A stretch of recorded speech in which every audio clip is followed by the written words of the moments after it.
All right, how you guys doing today? We're gonna have to a little reaction to first things first, though. Just gonna make sure you like the video, hit a little exit full screen, scroll just a little bit, like the video, full screen it back up. You feel me? If you couldn't tell, this is probably the most tired I have ever been visually. Like my eyes are red. I just woke up from a nap. I was laying on two different chairs.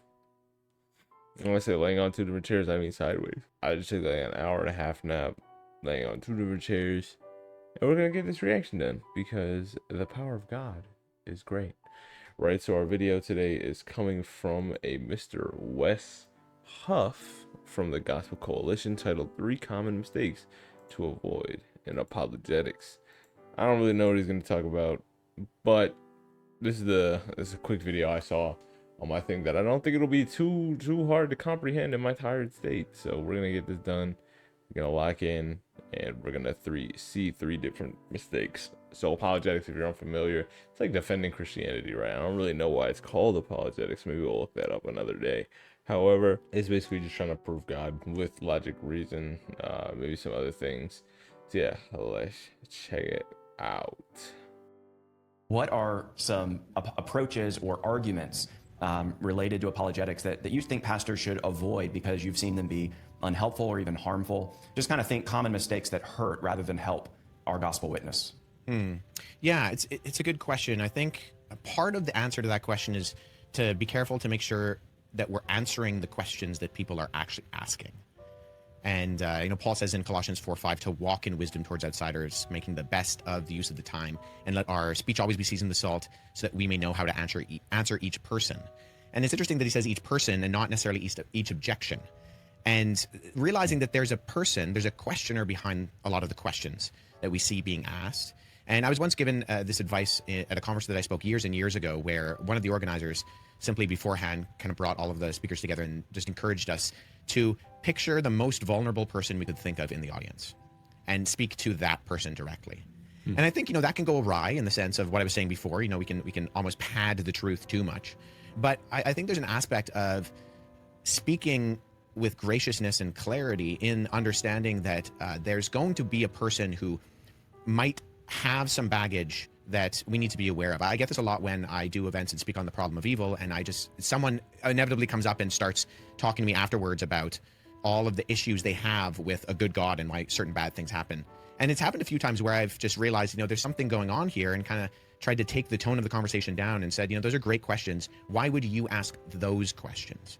And find out that this person is dealing with some sort of personal hurt, and realizing that a lot of those kind of big problem of evil questions are less theological and philosophical and sometimes more personal.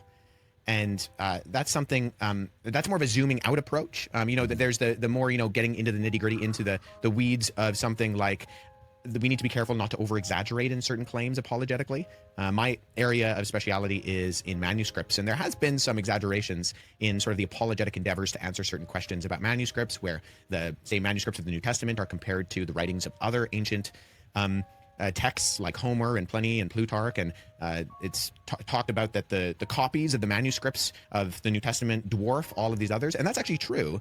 But when I started to dig into some of the catalogs of those manuscripts, what I found was that classics categorize manuscripts very differently than New Testament studies does, and that classics tends to catalog what they call functional manuscripts, where you can actually read from the document, whereas New Testament studies counts every fragment that has a discernible text that could be linked to a New Testament document as a manuscript. And so this tends to start to compare apples to orchards, in that it is true that we do have far more New Testament copies of ancient manuscripts than we do, say, for Homer.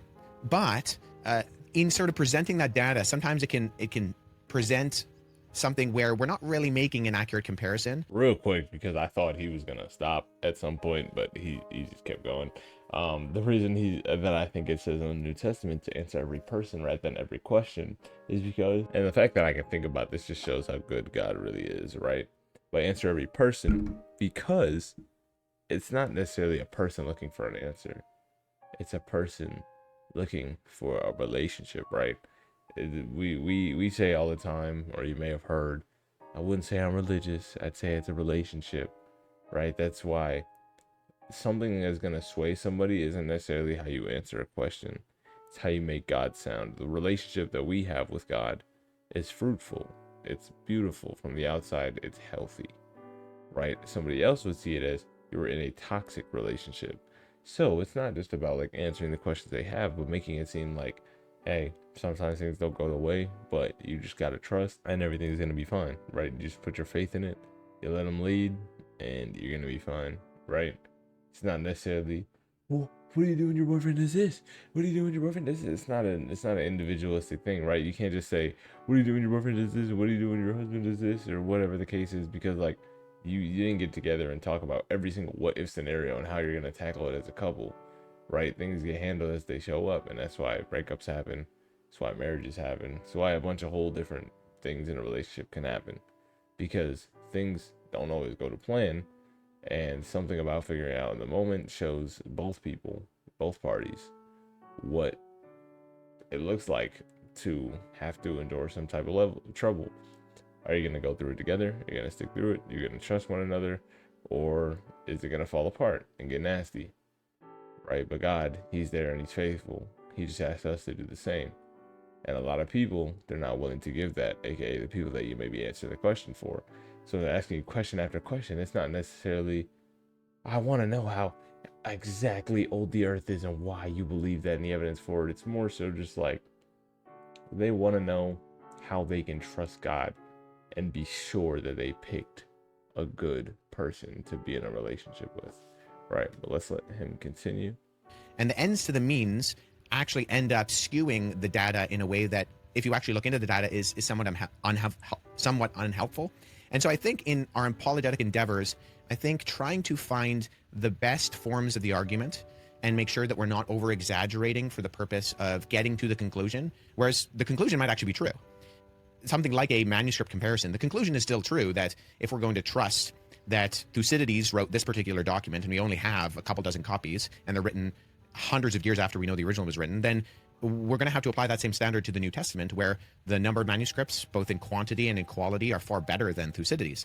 So that's a true statement. But in some of the kind of presentation of the data that I've seen in some popular level apologetics endeavors, it tends to present the information in a way that, for individuals in my field, kind of cringe at how, you're playing loose and fast with some of those facts. Funny anecdote about that. When you went on the Joe Rogan Experience, I was vaguely familiar with your work because you had written a few articles in the past for the Gospel Coalition, and then I noticed you were following me on X, and I was like, oh wait, have we interacted before? So I searched our two names on X, and you debunked me on this very thing a few years ago because I had shared some chart comparing the number of copies, and you said something to the effect of, kinder than this is going to sound, I used to share charts like that before I started studying it.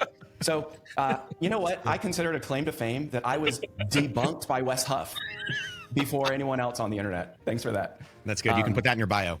Exactly. And that last point that he brought up, right? Trying to make our arguments sound the best that they are, right? Not sugarcoating things, but also not gassing them up too much, where it sounds bad or evil or whatever word you want to use. Not even just like bad or evil, but also like fictitious or whatever, right? Being honest with the person you're talking to and not making it sound way better than it is, because a lot of the time it's not. It's just like a basic thing that we don't, as Christians, we don't think about. So we tell people it's not really the biggest deal, like my friend back in a couple weeks ago, had like a 3-hour conversation with him.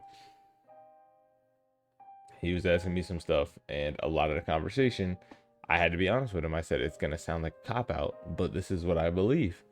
And I can't tell you why. I can't tell you how. That's up to God, and that's not up to me.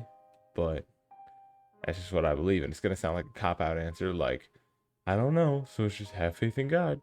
But it's what it is. And I think that everything else compounds to the point where I don't really care what the answer is that I trusted enough of who He is, that He said He is, that I'm going to put my trust in Him, right, over something else that I don't understand or that I don't know, right?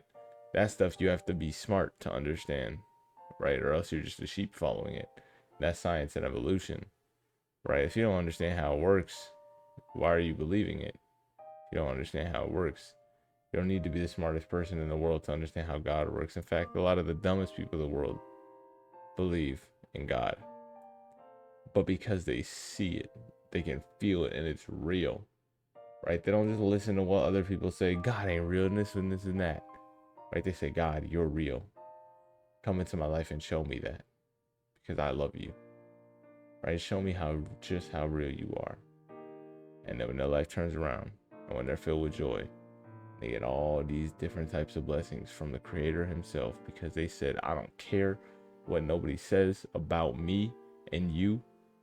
I know you, and I know I love you. God sees that, and it makes him so happy.